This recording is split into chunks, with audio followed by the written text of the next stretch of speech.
The Wyoming sky seemed to hang poised for the explosion. It came. The world came apart with blasting thunder. The earth quaked and rose and then lay down again, just in time for the detonation of the other dynamite stick in Tubby's other hand to sound off. My ears would never be the same again. The next hour was a terrible one. Filling the air was the sound of frightened horses, the smell of burned nitrate, and the stink of blasted flesh. I don't know how long we stayed planted face down to the brown earth, but it seemed like eons before we reached a point where we felt like getting up and taking a look around. When I got up on one knee, my ears were ringing like an answering service, and one side of my face felt paralyzed. The dynamite explosions and the proximity to their blasts had taken toll. I don't have to look at the cabin. The Rikers were my first concern. They were pretty badly off, but not as bad as Tubby.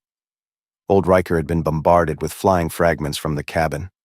A large section of door had caromed off the top of his head after hitting the ground first. Blood matted his red hair, but close examination showed it to be superficial.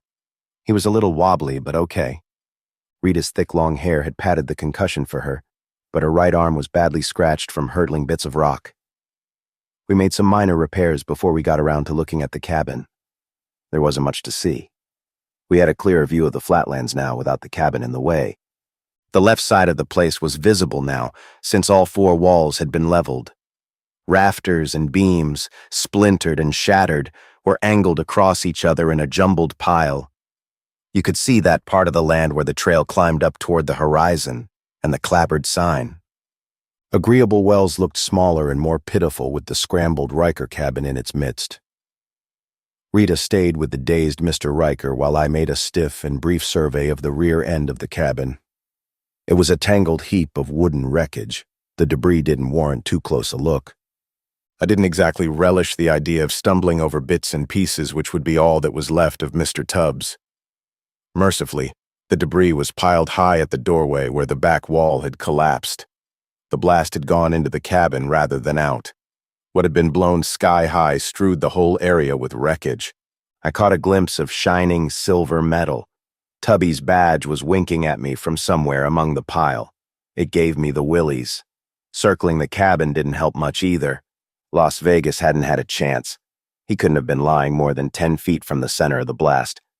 But I didn't feel like digging under the confusion of wood, glass, earth, and black soot. Lazy curls of smoke were rising out of the ruins.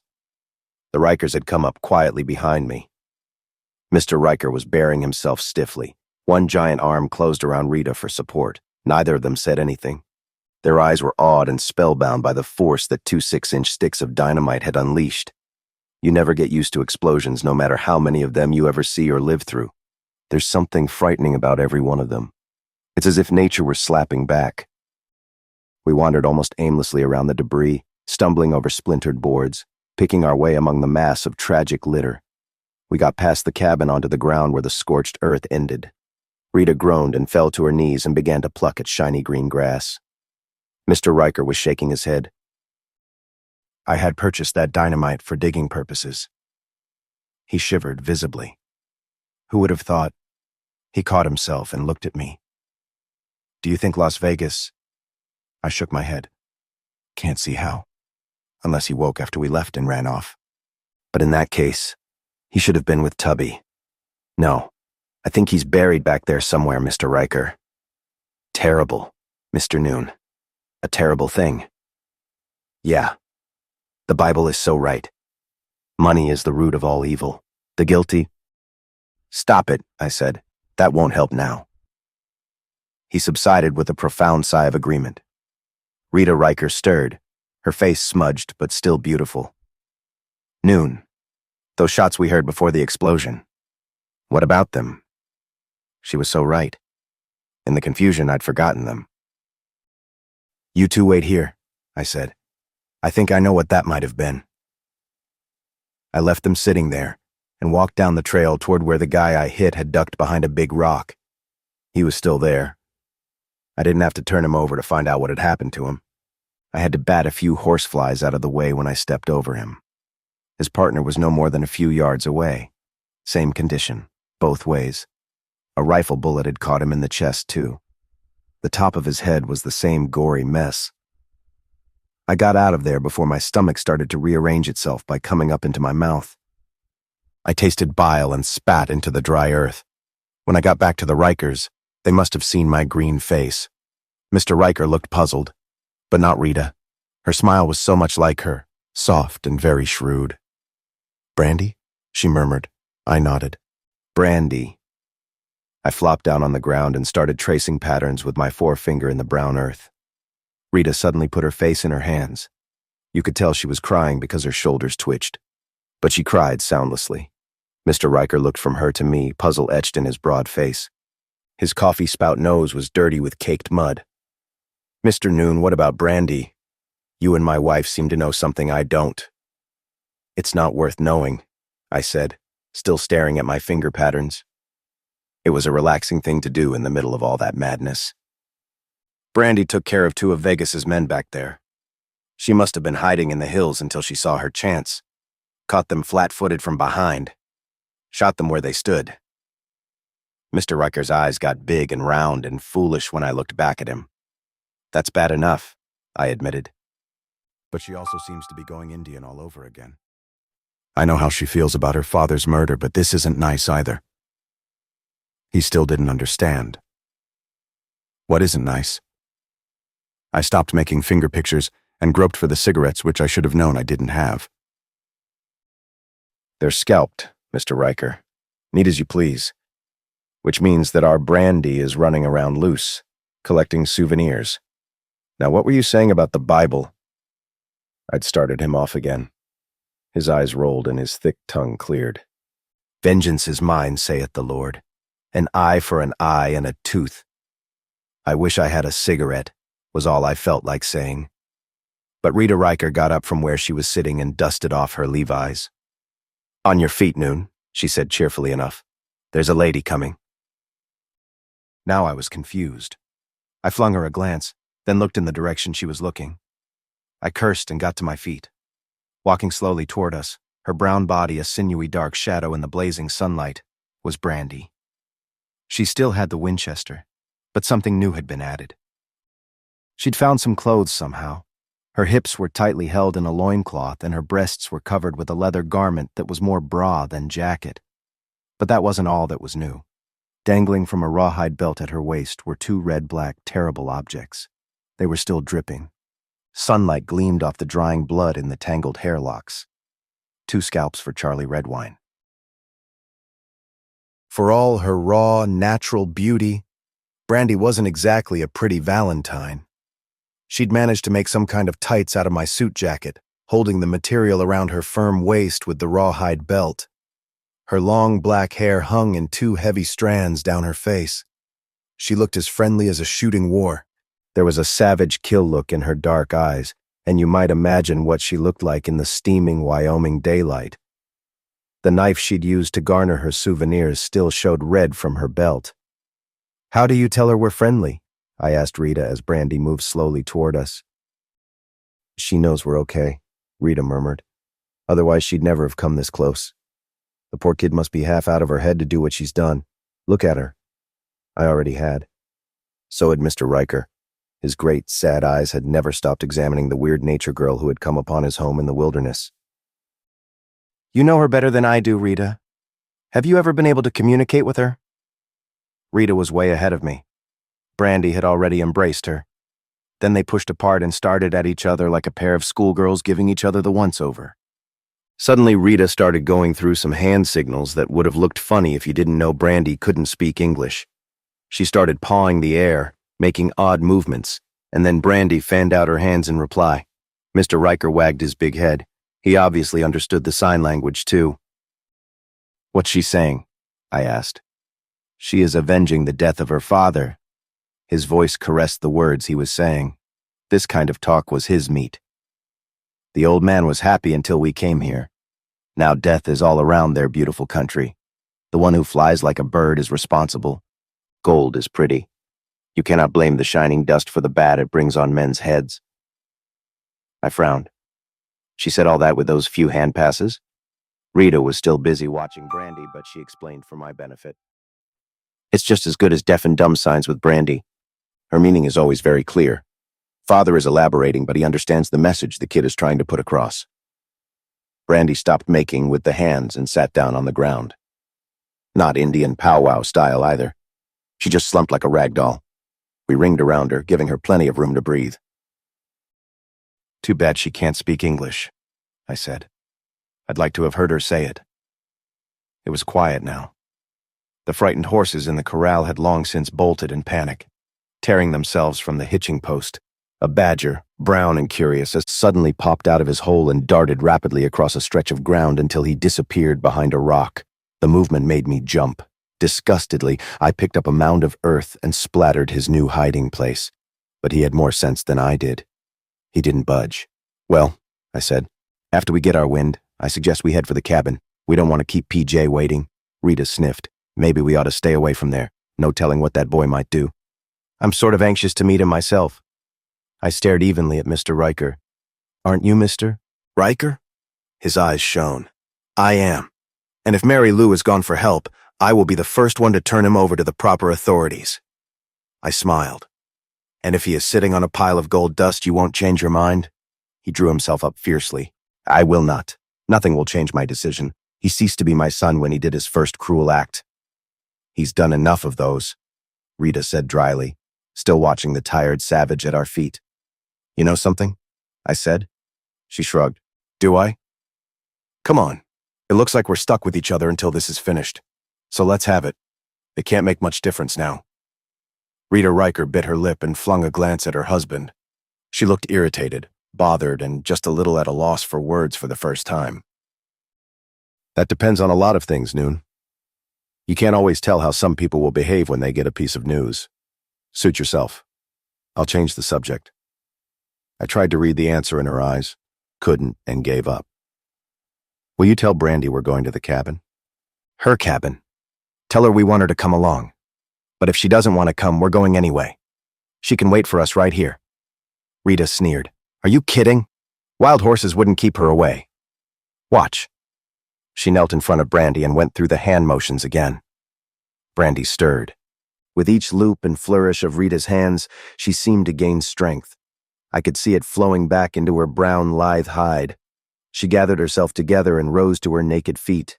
She held the Winchester out and pumped it jubilantly over her head. I'd seen that gesture before. Warpath and let me at them, Chief. Mr. Riker was a good foot taller than Brandy.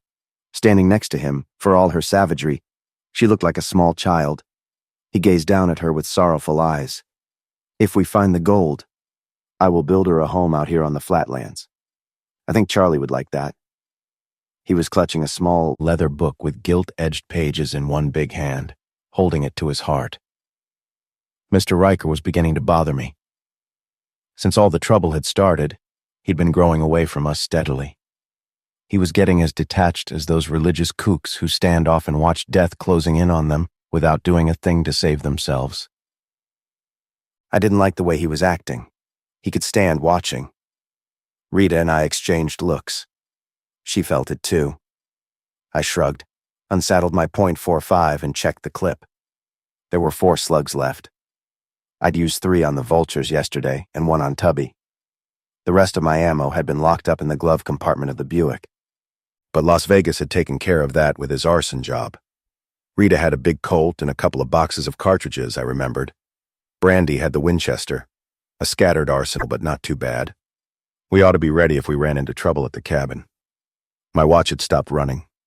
The hands were anchored at 1:45, just about the time of the explosions. I shook it. The second hand crawled. I looked at the sun, still almost directly overhead. I figured it was close to 3 o'clock. Time enough. We could be at the cabin long before 4, PJ's hour of rendezvous. Almost by mutual consent, we began the long trek down the trail. The prairie lay flat and even and cool-looking in the distance. A big butte stuck up on the horizon like a carbuncle. The sun splashed off shining sides of rock, leaping back into the blue sky. Clouds that looked like ships of snow chased each other for miles. It was an uncompromisingly lovely day. A prairie dog howled in the open air just to show how good he felt about the whole thing. To the north, a flock of unidentified birds played hooky on the wing. Brandy led the way, her brown bare feet kicking up small sprays of sand and earth as she trudged, head down, toward the home her father had built, the one she had burned down. The lean sinew of her thighs and the jog, jog, jog of her shiny black hair was a picture I might always remember. Mr. Riker stalked along behind her, still clutching his outdated Bible, his massive figure seeming capable of walking forever, or walking right into tomorrow. I wouldn't want to be PJ when I ran into him. Rita fell in step with me, a discreet 5 yards behind the van. I just slogged along, squinting against the sun, missing my fedora more and more by the yard. My head felt damp and spongy from the pounding the sun was handing out. I didn't say anything, because I knew Rita had something on her mind. I also knew she was going to tell me when she felt like it, and in her own way. Brandy and Mr. Riker had moved out well ahead of us when Rita suddenly opened up without preamble. I didn't want to say anything in front of the old man, Noon. You might have figured. I didn't want to wonder how he might take the news. I batted a fly away from my face. What news? Rita laughed. A bitter laugh. Nature sure takes care of us little laddies. Brandy's pregnant. Honest to God pregnant. Makes it real nice all around, doesn't it? George, I said. Real George. Can you imagine father with a half-breed for a grandchild? Rita couldn't stop shaking her head. That PJ sure knows how to foul up a bivouac. Now I had to laugh. What makes you so sure PJ is the father? There were an awful lot of live men around Agreeable Wells up until today. Rita looked angry with me. You wouldn't make a crack like that if you really knew Brandy. Nobody had her, except what I told you about PJ jumping her that once. I guess that once was enough. The poor kid. Yes, I said. Once is always enough. Brandy says she can feel it in her stomach. Of course she's exaggerating. Can't be more than a month gone as it is. But a woman knows about those things. Oh, Ed. What are we going to do? The depths of Rita's compassion was expressed by her using my first name. There was nothing more to say after that, except to long for a cigarette and mourn for a vacation that had been shot to hell. But I certainly was getting a Hollywood suntan. My nose was starting to peel. The high points of my cheeks were all red and inflamed. I would have traded all the gold dust in the world for a good swig of H2O. When we cleared the rise, we were within sight of the ruins of the cabin. They stood dark and charred in the golden sunlight. The green grass massed all around seemed to surround the ugly black blemish on its beautiful body. Suddenly, I saw the plane. It was so tiny I missed it on my first look. But there it was, poised quietly on the flat land about 300 yards from the cabin, still looking as light as a cornflake, copper-colored and sleek. Somebody was standing off from the nose of the ship, doing something with the propeller. Even from that distance I could tell the figure was no larger than a boy. His head barely reached the nose and the propeller blades were enormous by contrast. We halted on the rise, confused and hesitant. I shot a look at Rita Riker. PJ? I asked, just moving my lips silently. That's him, she whispered fiercely. The little bastard. Sight of PJ working on the plane had the imagined effect on Brandy. I saw her shudder, lift a brown fist as she made some silent curse to her gods. Then she flung up the Winchester and sighted along the barrel. I got to her just in time, wresting the gun from her. Mr. Riker helped me. Brandy spat at us, her black eyes blazing. Rita rushed to her side and made some more hand talk. Tell her we have to talk to PJ, I said. We can't do that if she chases him off with gunplay. Later she'll get her justice. I was thinking of her spread-eagled, naked body. A typical PJ prank. Nice way to take care of a pregnant lady, love. Rita must have got through to her because Brandy subsided. Only her shivering with rage body showed how she really felt. We scrambled down the rise toward the cabin and the plane. The grass of the prairie lay before us like an enormous golf course with the scorched cabin looking like some fantastic hole-in-one. There was no need for a quiet approach shot. PJ had seen us coming. I could tell by the way he stopped toying with the propeller. I saw him scratch his head. He wore no hat, just a mop of tangled, bushy black hair that seemed to hang over his forehead characteristically. Old man Riker started to walk faster. His sturdy legs thrust out in great strides. He was outdistancing us without even trying. Rita, Brandy, and I followed closely. I kept my 45 ready. It had been a crazy 2 days, and there was no telling what was coming up on the bill of fare. I was fascinated, though. Meeting PJ for the first time had me on the edge of my brain. You hear a lot about a guy, see some of his handiwork, go through his private papers, and the urge to see him up close is a drug. I expected a half monster of some kind, a cross between a monkey and a human being. As the space between us and the plane got smaller, PJ waited for us. He went around to the cabin door of the Cub, leaned against the fuselage, and made a great show of lighting a cigarette as if he had all the time in the world. Or the top cards. He didn't seem to have a weapon of any kind. Just a small-sized kid in chinos and dirty white t-shirt. I wondered why he was at the cabin so early. 4 o'clock was still an hour away. Mr. Riker halted about 5 yards away from the plane and his indolent son. His bald fists raised in supplication, but no words came out of him. Desperately, his eyes sought out Rita, who sidled up alongside him. Rita said nothing either. She just took one of his bald hands and held it. I hung on to Brandy and moved in closer too. I could feel her hot hand shaking in mine. For some funny reason, we had all stopped within the same distance of PJ, as if drawing any closer to him and the plane would contaminate as. The only other person I'd ever known who affected people that way was a slobbering drunk on 3rd Avenue. PJ was enjoying himself. Somewhere in his head was the idea that he looked to be so regarded. He took an elaborate puff on the cigarette and picturesquely blew some smoke rings that hung in the dry air.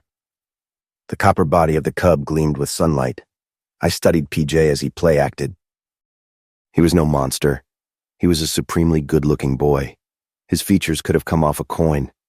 His complexion was something no bottle of lotion could ever give you. White, perfect teeth clenched the edge of the cigarette as if it were a cigar. The curl and undisciplined shock of black hair hung like a wave over his scalp. His shoulders were square and smartly military like Brian Donlevy's. He was no monster, but he was a freak. Nature, which had given him a perfect start, had laid down on the job when it reached his waist. His legs were mysteriously short and shriveled, not nearly as long as his torso. He was barely 4½ feet tall. Mr. Riker, the giant, had sired a dwarf. Something had hindered PJ from growing a long time ago. PJ suddenly sailed his cigarette far out onto the grass, watched it, and seemed disappointed it didn't start a fire. "You're too early," he said. His voice was strong and deep, making even a greater mockery of his youth and size. "How come you're so early?"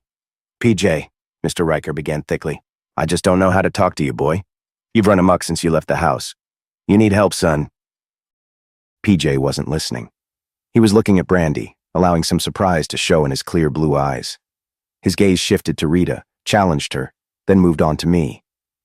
I kept my grip on Brandy's twitching hand and stared back at him. PJ scowled.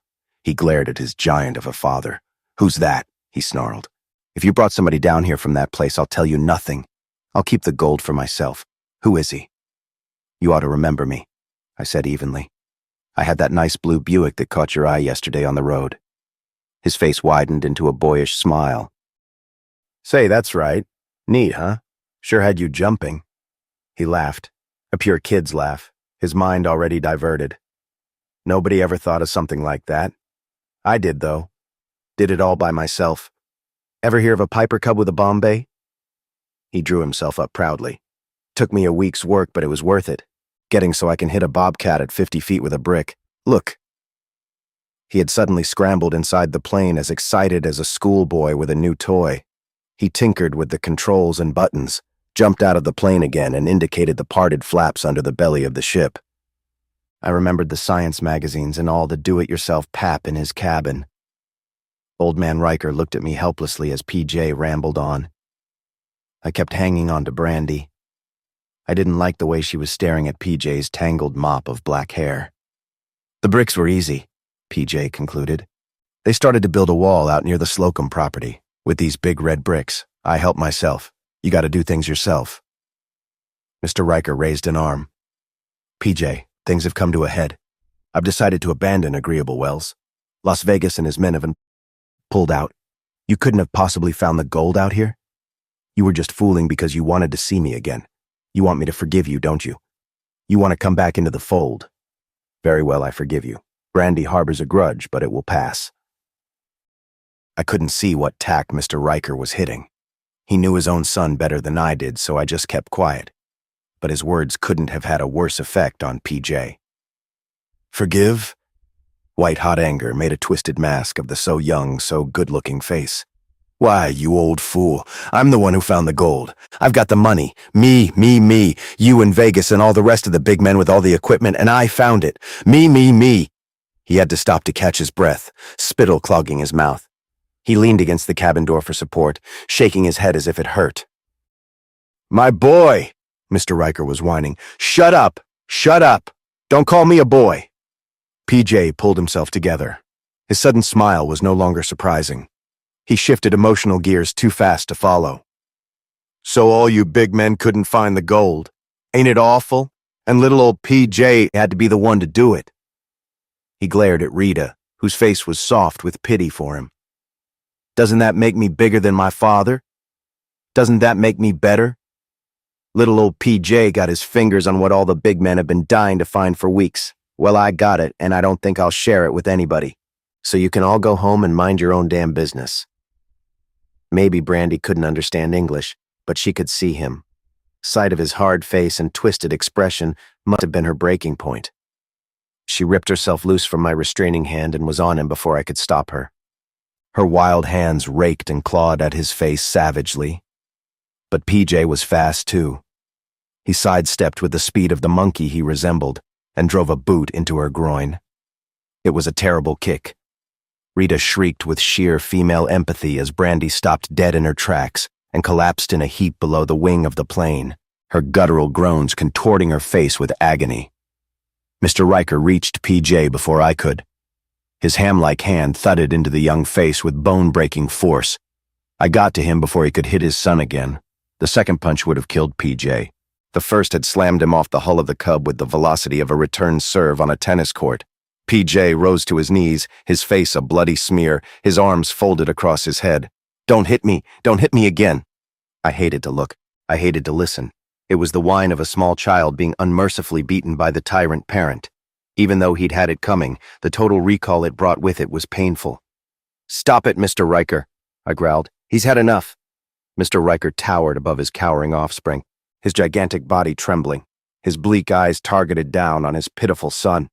Blood of my blood, bone of my bone.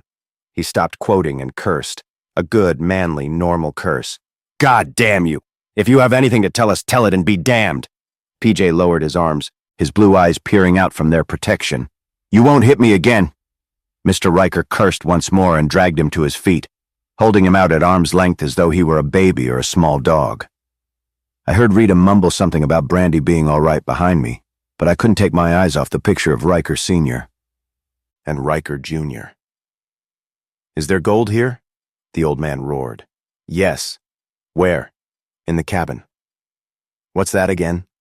In the cabin, PJ blurted out, tugging himself loose from his father's surprised grasp. He sagged against the plane, breathing hard.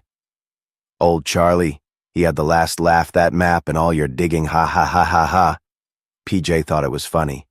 Mr. Riker had stopped in confusion, his eyes incredulous, his mouth open like a landed fish. I put my face close to PJ's. Let's have that again, son. Slower this time. PJ licked some blood away from his mouth. The side of his face was inflamed with Mr. Riker's punch. It's there. I tell ya, and under the floor of the cabin where it's been all the time. Nobody would have found it except for the fire. The old Indian was laughing at all of us digging up the country when all the time he was squatting on those gold bags like a big old hen. Well, I'll be damned, I said. PJ laughed some more. Go ahead. He cackled like the hen to which he'd compared Charlie Redwine. See for yourself. I found it yesterday when I flew over, saw the fire last night. I sat down and dug into the junk when I got here. Thought I might pick up some spare parts for my gadgets. Mr. Riker stared at me. It's not possible. Old Charlie would not have lied. He glared at PJ. If you're lying again, hold it, I said. There's only one way to find out. Come on, PJ. Lead the way. Show us this buried treasure you found yesterday. He led the way toward the cabin, running across the flattened down grass. We ran to keep up with him. He was like a small boy let out from school. His grotesque form bounced across the 50 yards to the ruins of Charlie Redwine's cabin. Rita remained behind, comforting Brandy. We were all making noise in a beautiful graveyard. Charlie Redwine's cabin was a mass of fused, charred rubble.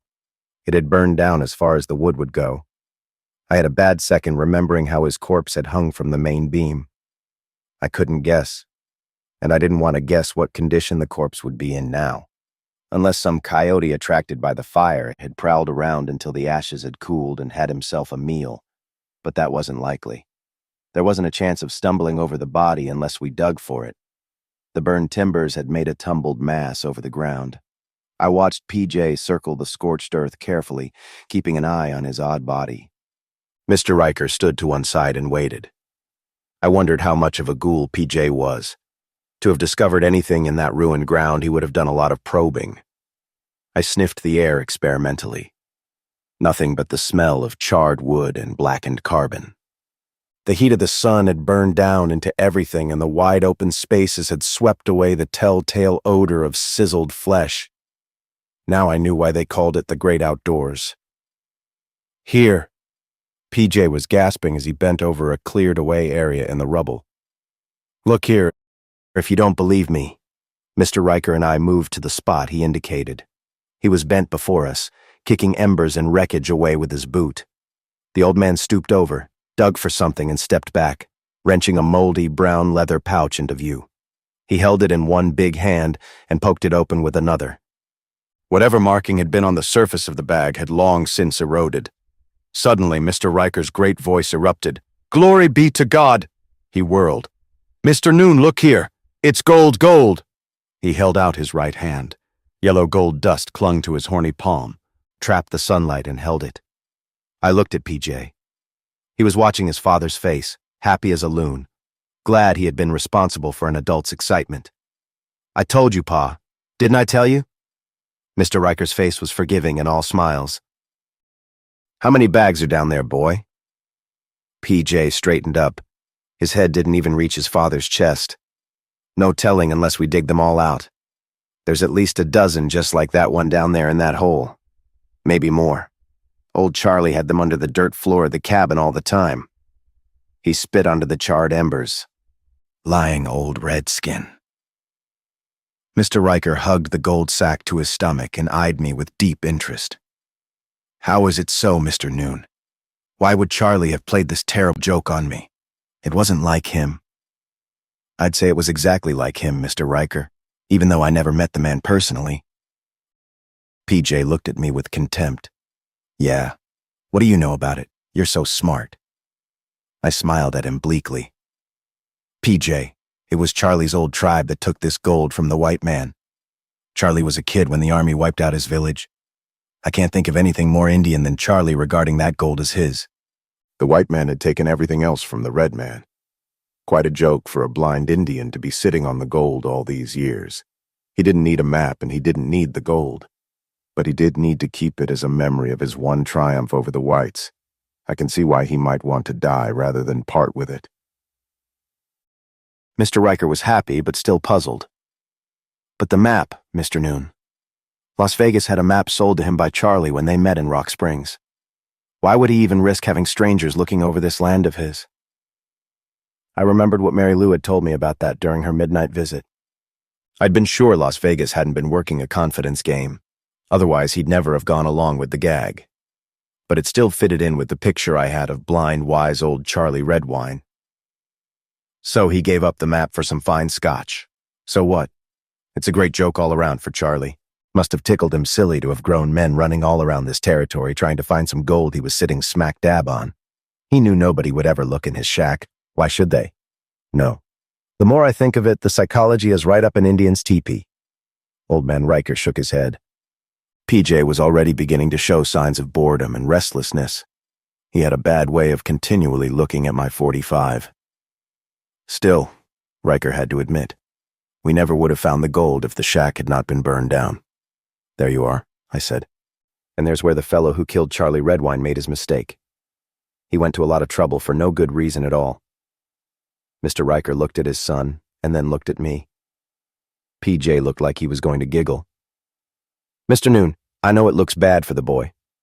"Mister," Riker began slowly, But PJ is not quite himself. Who's talking about PJ? I said. His eyes got round. But you seem to think, forget it, I said. It will keep. You got your gold now. You can build your tabernacle. And when Mary Lou gets here with the sheriff, and if and when, we can all say goodbye to each other and go our separate ways. There's nothing in this for me, and there never was. Just as long as there are no more killings, it's okay with me. I haven't lost a thing except some sleep and a car that was too old anyway. PJ scratched his head and squatted over the cache of gold dust again. Pa, there's enough down there to buy me another plane. A bigger one, maybe. One of those racing jobs. He made wings of his arms, banked around till he was facing us again, and plane engine noises buzzed through his nostrils. Some kid. I couldn't look at him anymore. Come on, I said. Let's get back to the girls. You know where the loot is now. It can't run away. The old man nodded soberly and tucked the gold bag inside his shirt. He unloosened a button to do it. I moved through the pile of rubbish toward the outside. I could see Rita and Brandy standing off huddled together near the cub. Brandy seemed to have recovered from the awful kick. It's not a safe world, all right. I figured it was all over. The gold had been found. Riker could pack his idiot son off for a cure, and Rita could work things out for herself. Old man Riker would square things with Brandy by moving her in with him, or buying her a piece of land or something. Who knows?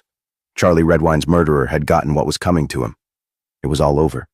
All we had to do was wait for the posse, and after a few necessary explanations, I'd be on my way to California, even if I had to thumb a ride or borrow Mary Lou's motorcycle. But it wasn't going to be that way. The pot was going to be stirred some more. And the unforgettable beauty of the whole thing was that it was entirely out of my hands. I can't say I saw it coming, because I didn't. Not even though it was the broadest of broad daylights. Wyoming at 4 o'clock in the afternoon on a summer day is about as light as you can get. These things happen for different reasons. Some of them happened because Rita Riker trusted Brandy. Either that or she didn't expect her to bounce back so fast. I hadn't trusted PJ, but he was the last one I should have worried about. I'd taken too many things for granted. The worst thing I took for granted was that Las Vegas was buried beneath the dynamited mass of the Riker cabin. He wasn't. He suddenly loomed right in front of me, as big as a barn door and twice as formidable. He had a Winchester braced in his fingers, and his face over the barrel wasn't quite pleasant. He had appeared like a genie from somewhere behind us and circled around like an Indian until he had all three of us lined up like targets. He was between us and the girls by the plane. I saw him first, too late to do anything about it, which was precisely the time that Brandy tripped Rita Riker headlong and started blazing away with the horse pistol Rita had brought along for the ride. She blasted away 3 times, and PJ screamed like a frightened schoolboy behind me. Brandy wanted his scalp real bad. The shooting party didn't last very long. It couldn't. Brandy was the only one who felt like fireworks, and she had only 6 shots to play around with. The big Colt in her hand boomed and blammed 3 more times, and that was it. Las Vegas got up off his knees and leveled the Winchester at us again. Okay, get him up and leave them there. Forget about PJ Riker. He'll live. Rita was wrestling Brandy around again, but I didn't see any more. I turned to find Mr. Riker scowling at Las Vegas. PJ had his left hand jammed into his right shoulder, staunching a red flow that had spread magically across the front of his t-shirt. Las Vegas didn't take his eyes from us as he yelled at the girls. You two stay put where you are, and don't make any trouble. The girls stopped what they were doing and just stared at us. Las Vegas was a healthy ghost. His blue denims and shirt were a little dusty, and trail dust clung to his dark face, but his saturnine mug was as I remembered it under the wide sweep of the Stetson jammed on his head. His smile looked like it would never go away. Sorry you're still alive, I said. He showed me his teeth. Ain't it the truth? Well, we won't be in each other's pockets much longer. Don't try anything at all, Noon. I'm pulling out of here in a hurry, and I won't stop to kill you if you leave me alone. Fair enough. What's on your twisted mind? Las Vegas poked the rifle at us and moved off a little. Now, PJ, come over here. Start packing those gold bags in the plane, and snap it up. Brandy only winged you. When we get to where going, you'll sleep in silk pajamas and have all the girls you want." Mr. Riker lumbered forward angrily, his big hands looking like they wanted to close around Vegas's thin neck. "Leave the boy alone, Las Vegas. He's sick." Sure, Las Vegas snickered. "Sick as a weasel and crazy as a fox. You with me, kid?" PJ laughed, forgot about his shoulder and clapped his hands together. "Ha, what a joke. We take the gold and they take nothing. I like that. Old Charlie had the right idea. Will you let me buy another plane, Vegas?" "Sure," Las Vegas smiled, looking at me. "A jet you can have. Now go get that gold." "A jet?" PJ didn't wait for him to change his mind. He whirled and raced back into the cabin ruins. Pretty soon he came running back, straining under as many brown bags as his arms could hold. He wanted to still talk about the new plane, but Las Vegas shooed him to the old one with the comment that they had to clear out before the law showed up, or there wouldn't be any gold in any new plane. This was talk that PJ could understand. He dragged off to the cub, running as fast as he could. Old Man Riker stared after him sadly. "Las Vegas, it is wrong what you are doing. That gold would build a fine tabernacle. The boy belongs in an institution." "Shut up," Las Vegas said. "You're breaking my heart. The best part of this whole deal is I won't have to listen to your Bible gook anymore." I shook my head. "Let him go, Mr. Riker. How far can he get before the cops nail him? Take it easy. No sense in having more blood spilled around here." Las Vegas rubbed his thin nose with one hand, brushing off dust. "That's good sense, Noon. After all, what's money?" "Sure," I agreed. "What's money?" I watched PJ scramble into the plane.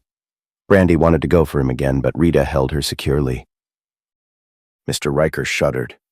"I can't let you do this, Las Vegas." "How you going to stop me?" Las Vegas sneered. 130-30 in the chest and you're dead, Mr. Riker." I stepped between them. Like I said, there'd been enough shooting and killing. "Don't try to stop him, Mr. Riker. He's already gone all the way. Another murder won't mean anything to him." I indicated PJ, who was rushing back, darting by us without a look as he went for more sacks of gold. "He tried to hang the murder of Charlie Redwine on PJ, but it didn't work. Fixed up the cabin was something only a mad kid would think of, like hanging the old guy from the ceiling and tossing knives at him. The funny part of it is Brandy burning the cabin down. If it hadn't been for her, the crime would never have looked like the work of PJ anyway." Las Vegas scowled, a scowl that changed to satisfaction as he saw the heavy burden that PJ was lugging on his second trip to the plane. He whistled, but when he looked back at me, his eyes held a grudging admiration. "So how'd you know it was me, sucker? I didn't drop no glove or leave any calling cards that I can remember." I shrugged. "It doesn't rate a medal, Vegas. You lashed the old man to the crossbeam that held up the roof. It had to be a tall guy for the job. Somebody at least your height. Even standing on a chair, PJ could never have managed it. He's too short. I don't even think he's strong enough. But his height ruled him out. Once I met you and listened to your money-hungry conversation, it wasn't hard to set my sights on you. You're just the type." Las Vegas laughed. "You really are a detective, pal. I gotta hand you that. I don't know everything. I can't for the life of me figure out why you killed a blind old Indian." "Can't you?" Las Vegas had good eyes. He was able to keep us in focus and still concentrate on what PJ was doing at the same time. Periphery vision, that's what it was. I hoped Rita and Brandy weren't going to cut up again. I really had had enough. Let Las Vegas fly away with the gold and the kid. There wasn't anything in it for me but bullet holes. "No, I can't," I said. "I would like to know why. I think Mr. Riker would too." Mr. Riker was happy. He'd put Charlie Redwine's corpse at PJ's door, and suddenly to find out he'd been wrong and unfair meant more to him than all the lost gold of a Virginia City wagon train. Lord forgive me. My son's hands are bloodless. Praise the Lord. "Don't start him off again, Noon," Las Vegas barked. "That crap gives me an earache." PJ scooted by swiftly. "Just one more load, Vegas." He made buzzing noises again and flew toward the hidden cache once more. Las Vegas chuckled. Then he frowned again, his pencil mustache arching. "Ah, that old Indian beetle." I figured he was holding out somehow. I didn't like the way he sat around and laughed to himself. When you talked to him, he looked so damn wise and old. You know what I mean. Got on my nerves. Guess I suspected something like this all along. Him sitting on the pile all the time having the horse laugh of his life at our expense. When he gave me the map in Rock Springs, it looked like the goods. Out here, it looked like a runaround. Well, I came to the cabin yesterday morning to have it out with him. He laughed again, and I hit him. I'd forgotten he was over 100 years old. He hit his head when he fell out of the chair. Then I got the jerky notion of pinning it on PJ. Charlie's knife collection on the wall gave me the idea. Hell, PJ had messed with Brandy and all. Then I got back to Agreeable Wells in the afternoon, where you met me. But hell, the guy's over 100. He couldn't have lived forever anyway. He had his life. Besides, where the hell did he come off giving us the runaround? He ended his confession to see PJ come puffing back with another pile of bags. PJ's pockets were crammed full too. That's it, the kid wheezed, his face sweaty, his bushy hair damp with dew. Come on now, Vegas. You ain't going to renege, are you? Let's get out of here. He went on by us without even a glance for his father. Mr. Riker looked at the ground. Las Vegas chuckled. You ought to be grateful I'm getting that loony out of your hair. He took a last look around. Okay, Noon, stay put, you and Riker. Once the kid flies me out of here, that's it. Don't be a hero and nobody will get hurt. I'm really glad to say goodbye to you, Vegas, I said. He was too old a man, Charlie was, for you to torture with knives to make him tell the truth. I'll never know why you felt you had to kid me about that. Nobody ever would have suspected anything about a man that old falling down and dying. You hung him up and tortured him to get the truth. But he was strong and you never found out anything. Goodbye, Las Vegas. He backed off, his face as dark as a cloud, still leveling the Winchester. His eyes were mad with anger, but he wasn't going to lose his head again. Go to hell, Noon, he called out. We might have made a good team, and at that. See you in church, Mr. Riker. Goodbye, Las Vegas, Mr. Riker intoned solemnly, as if he were Moses saying farewell to one of the erring flock. Las Vegas kept on backing up till he came abreast of the plane. PJ yelled something, thumbed his nose at Brandy, and disappeared into the cabin. Soon the motor coughed into life and choked, then burst into a full-throated roar. The propeller ticked over, then revolved dizzily in a blinding arc. The grass under the prop wash flattened out in fright. Rita and Brandy stood off from the Cub and watched Las Vegas climb in. The door closed. The engine thundered with sound now, booming over the flatlands. Well, that was it.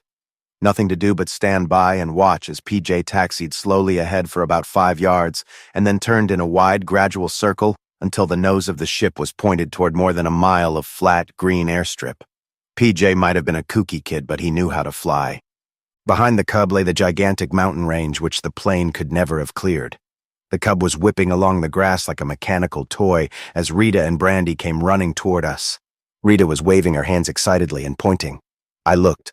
Off to the west, just close enough so you could make them out. Horses and riders were bearing down on us. The cavalry was coming to the rescue. Too late to do anything about the Indians, though. My eyes went back to the Cub. It had risen in a smooth rising climb that brought it up high and mighty. The copper-colored slim hull shone sleek and beautiful in the sun. As pretty as a picture postcard, PJ banked and the ship came around in a searching turn. It would be nosing back over us in a space of seconds once PJ had the desired altitude.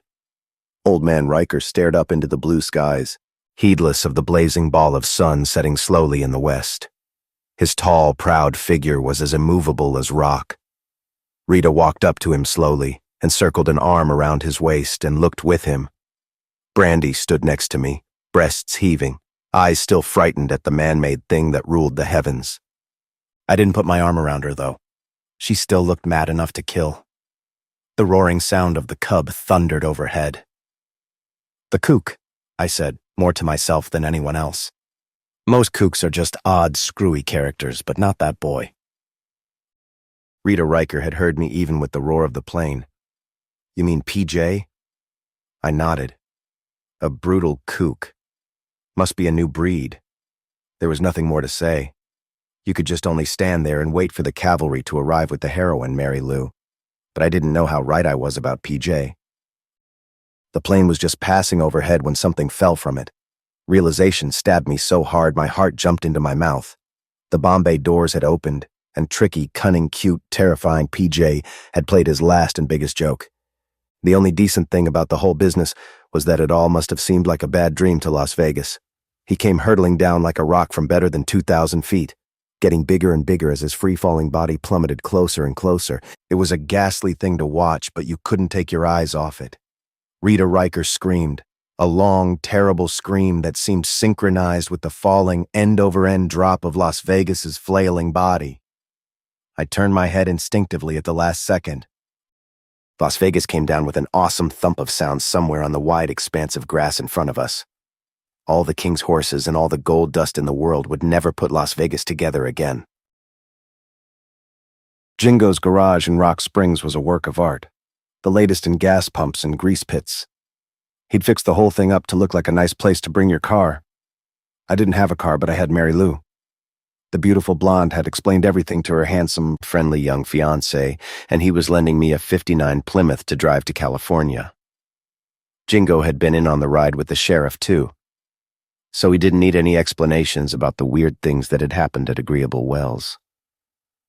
Mary Lou waited with me in the office while Jingo went to make some last arrangements about the Plymouth. I'd be shoving off as soon as it was ready. "Gee, Ed," Mary Lou sighed, "it's going to be dull around here without you." She was wearing a bright green print dress, and her bubbly blonde hair lay long and under control by virtue of a permanent at the Rock Springs beauty shop. She'd told me all about it. I'd had no idea permanents were so involved. "You've got Jingo," I said. "The way he looks at you, things should never be dull for you." I was smoking one Camel after another. One whole day without the weed had been murder. Mary Lou giggled like the young girl she was, but she suddenly sobered. "Rita told me to say goodbye to you. She didn't want to come see you off. Besides, Pa's taking it pretty bad about PJ." I looked at the long scar on Mary Lou's pretty face. Jingo would take care of that too, but I knew nothing would take care of the memory of PJ for Thaddeus Riker. "It's better it ended the way it did, Mary Lou. Your brother being inside four walls wouldn't have been any picnic for your father. It's better this way, believe me." Mary Lou shuddered. "But it's so awful to think of PJ losing blood at the controls of that plane and then passing out," and I nodded to show her I understood. The picture of the smashed cub that had kissed a mountain range had made all the front pages of the Rock Springs Gazettes. There hadn't been a piece of wreckage bigger than a postage stamp. Paul Joseph Riker, the small man, had made big headlines. PJ, the poor jerk. The Virginia City gold dust had gone with the fickle wind. We were quiet for a while. I rubbed my hand along my smoothly shaved face and remembered the soft look Rita Riker had given me when she and her husband had said goodbye. I didn't know how she was going to tell Mr. Riker about Brandy having a baby. But it wasn't my problem, was it? Jingo came back, swinging a set of car keys. He was a tall, broad-shouldered, handsome kid who made me feel like old Ed. "All set, Ed, she's all yours." He threw the car keys. Mary Lou looked as if she wanted to cry. Jingo grinned. "You know, honey, if I didn't know you met this lug just 2 days ago, and if I were the suspicious kind, why, Jingo Anderson," she said angrily. "I was only kidding. If you don't take back what you mean." They were still having their first argument as I discreetly slid out the office door and walked toward the Plymouth. It gleamed like a sapphire on the side street of the garage. The Rock Springs weather was glorious as I parked behind the wheel and lit another cigarette. My vacation had really started now, and I was raring to go. California, here I come. Besides, I didn't want to say goodbye either. I don't know how. The end.